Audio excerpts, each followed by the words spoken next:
लेकिन एक समझौते के तहत उन्हें प्रिवी पर्स दिया गया।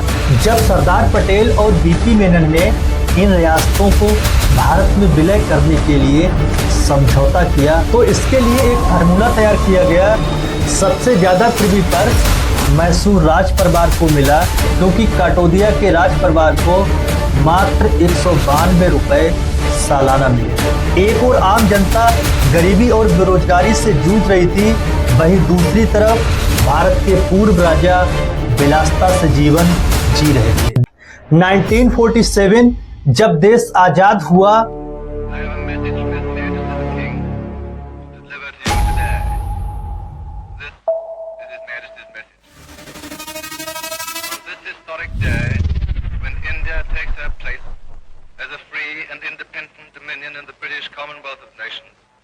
तब देश के सामने एक सबसे बड़ी चुनौती थी 562 रियासतों को एकीकृत करना। इन रियासतों के राजाओं और नवाबों को अपनी सत्ता छोड़नी थी, लेकिन एक समझौते के तहत उन्हें प्रिवी पर्स दिया गया। लेकिन 1971 में प्रधानमंत्री इंदिरा गांधी ने इस व्यवस्था को खत्म कर दिया। यह फैसला क्यों लिया गया? क्या इसके पीछे सिर्फ आर्थिक कारण थे या फिर कोई बहुत बड़ी एक राजनीतिक चाल? तो आइए आज के वीडियो में हम जानेंगे प्रधानमंत्री इंदिरा गांधी ने प्रिवी पर्स क्यों खत्म किया और इसके क्या प्रभाव पड़े। तो सबसे पहले समझते हैं ये प्रिवी पर्स है क्या। तो प्रिवी पर्स का मतलब था एक निश्चित धन जो भारतीय राजाओं और नवाबों को संविधान द्वारा गारंटी दी गई। जब सरदार पटेल और बीपी मेनन ने इन रियासतों को भारत में विलय करने के लिए समझौता किया तो बदले में राजाओं और नवाबों के साथ यह वादा किया गया कि उनकी शानो शौकत बनी रहेगी। इसके लिए सरकार उन्हें एक निश्चित धनराशि देगी। सभी रियासतों के भारत में विलय के बाद एक सवाल उठा कि इन राजाओं और नवाबों को ये प्रिवी पर्स किस आधार पर दिया जाए, क्योंकि सभी रियासतें एक जैसी तो नहीं थी, कुछ बड़ी थी और कुछ छोटी। सबको समान रूप से तो रुपए नहीं मिल सकते। तो इसके लिए एक फार्मूला तैयार किया गया कि जिस रियासत से जितना राजस्व आएगा उसका 8.5% उस रियासत के रियासत प्रमुख को मिलेगा, जिसे आने वाले समय में घटते जाना था और इसके बाद उत्तराधिकारियों को और कम रकम दी जाने वाली थी। सबसे ज्यादा प्रिवी पर्स मैसूर राज परिवार को मिला जो 26 लाख रुपए सालाना था। इसके बाद ग्वालियर के सिंधिया परिवार को 25 लाख रुपए मिले। वहीं हैदराबाद के निजाम को 20 लाख रुपए सालाना मिले। वैसे प्रिवी पर्स की रेंज काफी दिलचस्प थी, क्योंकि काटोदिया के राज परिवार को मात्र 192 रुपए सालाना मिले थे। वहीं अगर देखा जाए तो उस समय 1947 में देश के खजाने से 7 करोड़ रुपए प्रिवी पर्स के रूप में निकले थे। वहीं 1970 में ये रकम घटकर 4 करोड़ रुपए सालाना रह गई। अब सवाल उठता है, जब प्रिवी पर्स संवैधानिक था तो इसे समाप्त करने की जरूरत क्यों पड़ी? इसे समाप्त करने के लिए दो प्रमुख कारण थे, एक आर्थिक और दूसरा राजनीतिक। सबसे पहले बात करते हैं उस आर्थिक कारण की जिसकी वजह से प्रिवी पर्स समाप्त करने की नौबत आई। 1960 के दशक के अंत तक देश में आर्थिक असमानता बढ़ रही थी।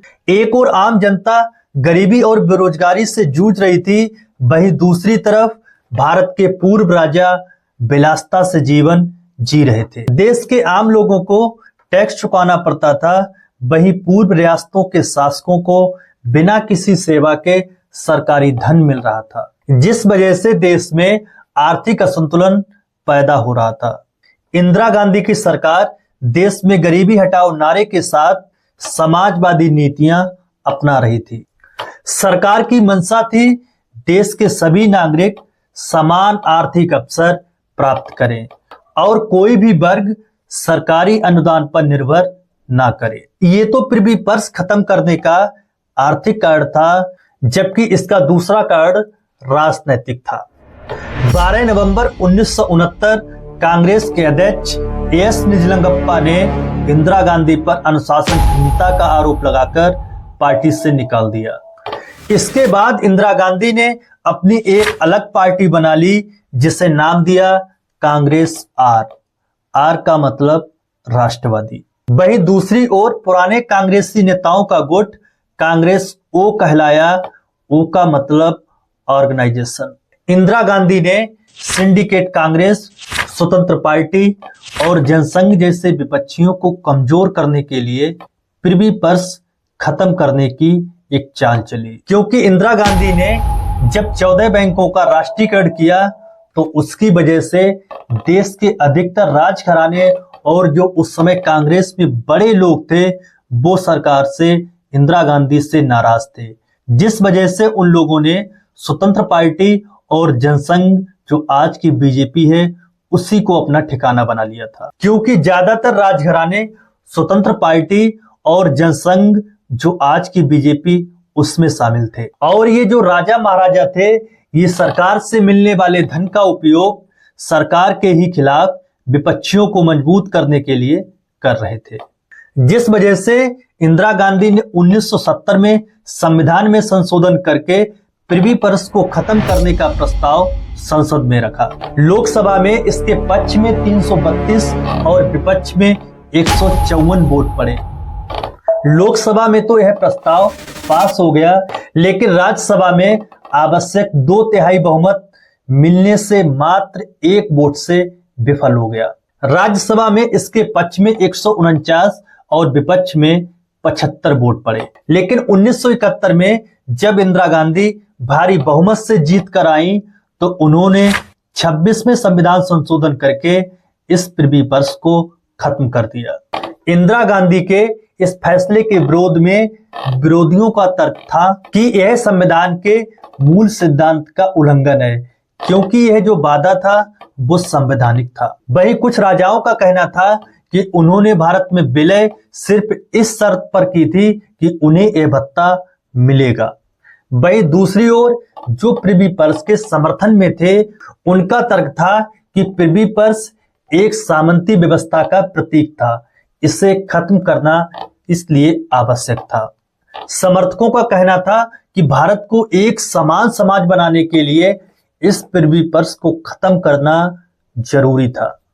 तो दोस्तों, आप लोगों का क्या मानना है कि इंदिरा गांधी ने जो यह फैसला किया था प्रिवी पर्स को खत्म करने का, यह एक स्वस्थ लोकतंत्र के लिए आवश्यक था या फिर उन्होंने राजाओं के साथ अन्याय किया? आप लोग अपनी राय कमेंट में जरूर बताएं।